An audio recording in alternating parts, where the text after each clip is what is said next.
So I'll be making this video concerning the Adesina and Femi Lazarus podcast.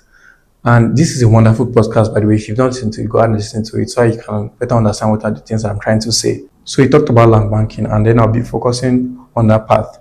And the reason why I talked about land banking is because of his saying 80% of millionaires made their wealth through real estate. But that was only applicable in the 1800s. And in the 1800s, people owned large parcels of land just because they were into farming. And then the whole point of getting into farming is to own lands, because that's the only way you can harvest large amounts of crops. So it makes total sense for you to acquire large and bulk lands. But here you are acquiring 150 square meters. So that's what I'm going to be talking on. So does it make sense to actually buy a plot of 150 square meters or a plot of 200 square meters? So this is how I see it. When you're building a portfolio, especially people who do not have much or who do not have like the 1% have, it's very important for you to start small. And people see it this way. People do some certain things because they do not want to miss out on a particular location. People do some certain things because they want to have a stake in something and not just real estate. For example, the Dangote refinery. People might decide to invest in the Dangote refinery because they actually want to have a stake in the Dangote refinery. They understand the fact that people have even invested even when Dangote had the plans of listing the refinery or even making the refinery. He also gave an example in the podcast, that is additional, that Dangote bought the land in 2013. But I can't beat up myself. We can't possibly beat up ourselves for not knowing some of the things that we know now. And I think that same thing applies. Let's take, for example, the Abuja Expressway that I always talk about. The Abuja Expressway was originally contracted in 2011.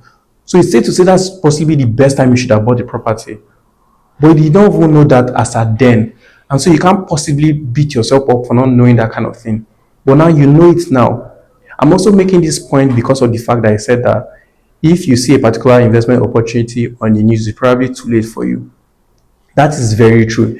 It's late, but that doesn't mean you should not opt in. And I understand because he also mentioned some things about the intelligent investor by Ben Graham. And then he said something, the more you pay for a product, the less returns you actually have on it. And that's very true because the less you pay, the more returns you can have.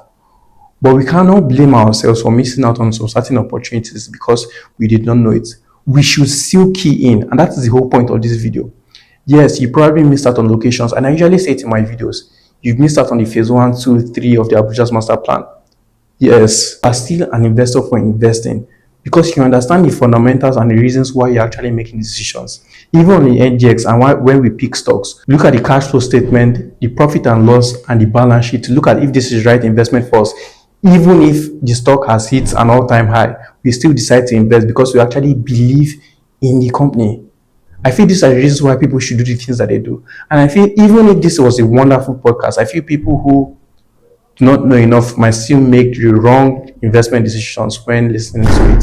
So this is what I think. Kindly let me know what you feel about it in the comment section.